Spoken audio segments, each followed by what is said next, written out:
when the team is working on a new champ, do they value more the fun aspect, even at the cost of maybe other players' enjoyability or the balance side? That's always a reasonable question to ask. And the way I would describe it, in terms of personal opinions on like making a character, is that to some degree, any character who's fun is going to be frustrating to some degree. And that's not guaranteed. Like, as an example, there's a lot of AD carries who are actually very fun and not all that frustrating because they have, AD carry counterplay. But very often, especially if you're making characters from certain classes like assassins and melee champions, there's always going to be some amount of frustration that comes with them, because when you're making a character in a competitive multiplayer game, it is somewhat zero-sum. It is somewhat the fact that if I do something powerful to you that you feel and notice, you're going to be mad about that. But then also the person doing that powerful thing, ideally, is happy about it, right? So to me, sometimes there's this suggested design take that characters should have perfect counterplay and always be easy to play against and should never frustrate you. And I don't actually personally agree with that take. I'm of the opinion that characters should have some sort of appeal to a specific audience and be very enjoyable for an audience of players. And then counterplay should exist to them, and we should make sure that the frustration that they have is worth it. And so to me, it's not about never do something frustrating. It's that the frustrating things your character has need to like have a point, have a purpose, have something about them that's worth it. So as an example of this, SHACO is one of the more frustrating characters in League of Legends. But I generally believe that on the whole, I'm happy that he's in the game. And I think one of the reasons I'm happy with SHACO is that he's not in 50% of games. I think it would be a lot worse if SHACO was Kai'Sa and you had to play against Kai'Sa SHACO every game, but that's not the case. And another reason I'm happy with SHACO is he provides a very unique and special fantasy that really changes up the game for everybody involved. And so when there's a SHACO in the game, you are challenged to deal with that guy.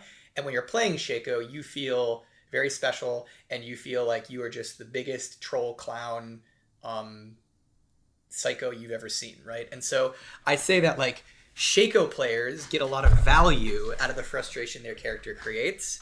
And then also the existence of the character in the game makes the game, play out differently and have a lot of interest. And I do think he like genuinely has very real counterplay. Like SHACO doesn't just do everything, right? So to me, I'm like, SHACO's an example of a character who is frustrating, but he tends to be worth that frustration and he's very fun. An example of a thing that I would say wasn't worth the frustration was when AKALI could Shroud Under Towers. AKALI's Shroud Under Towers was very, very frustrating to play against. It felt like she was breaking this fundamental rule of the game, and by doing it, she'd instantly kill you. And so playing against her was fairly miserable because of that rule break. And at the same time, I don't think AKALI players were really playing her to Shroud Under Towers. They were playing her for other reasons. They liked the Shroud, they liked dashing around, they liked all these fun AKALI things, but if you asked an AKALI player, like, what's your favorite part about AKALI? They probably wouldn't have told you, oh, I like that I can ignore towers, in the way that, like, a SHACO player is probably going to tell you, oh, I love trolling people with boxes and going stealth just randomly and making people run in the wrong direction, right?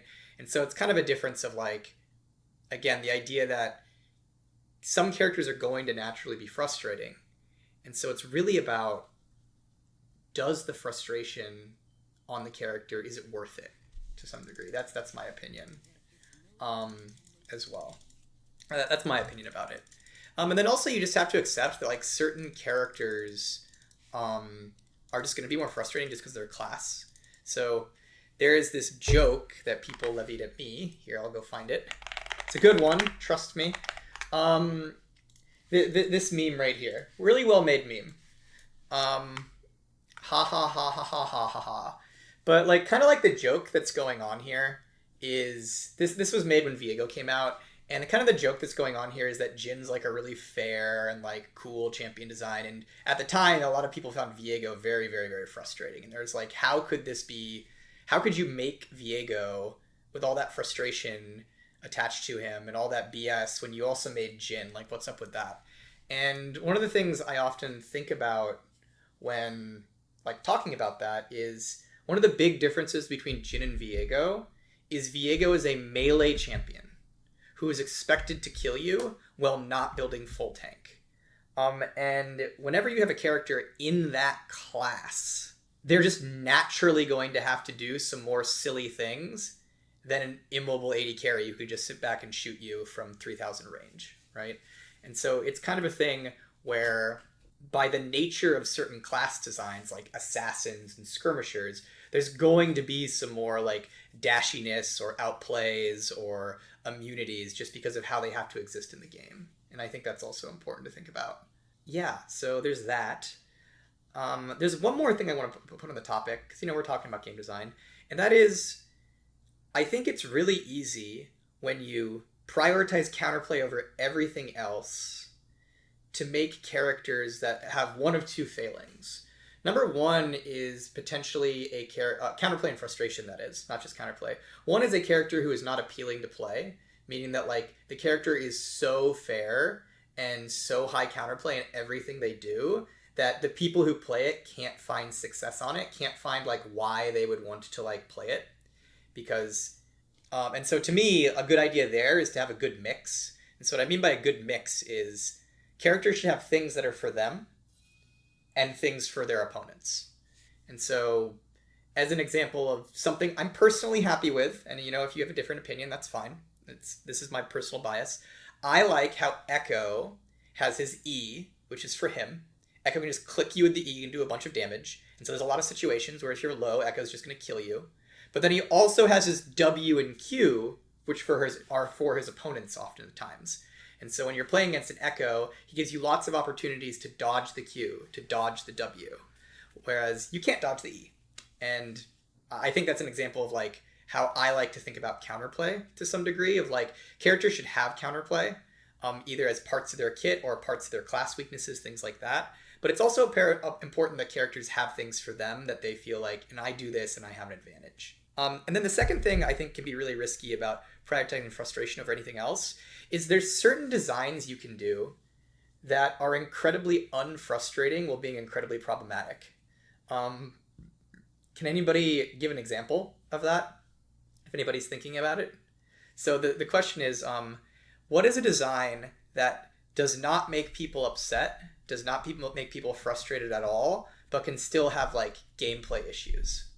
Does anybody have any ideas? Egg yolk, gotcha waifu systems. Maokai W, scaling, Nami's kit, Sona. There's a number of good answers here, but my favorite one is Old Janna. So Old Janna had a global passive that said everybody in the game gets 3% movement speed. And the thing about that passive is it didn't make Janna frustrating. It made her Jax frustrating. And so Janna's old passive was something that actually quite literally offloaded Janna's frustration onto another champion. And basically said, and so you'd play against a Janna, you'd be top lane, you'd lose to Jax because he was faster than you.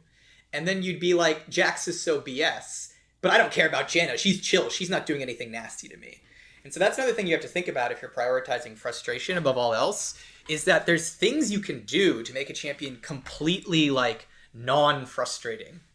But that could come at like very real cost to like the fabric of the game. And so that's another thing to think about. Okay, so that's my like little thoughts on like champion design and frustration and counterplay. To sum it up, I think frustration is important. I think counterplay is important. But sometimes there's this idea that you should prioritize those two things above all else. Your character should have infinite counterplay and never be frustrating in any way. And I think that's actually fairly unrealistic for creating compelling characters in a competitive game. And so I think you need a mix of things that the character does that's for them and feels really good for them, things that the opponent can do against them with good counterplay, and then where you're choosing your frustration levers to make sure that frustration is worth it. Make sure that that frustration is earned and enjoyable and worth being in the game. It does something good for you. So, yeah. That's the thought.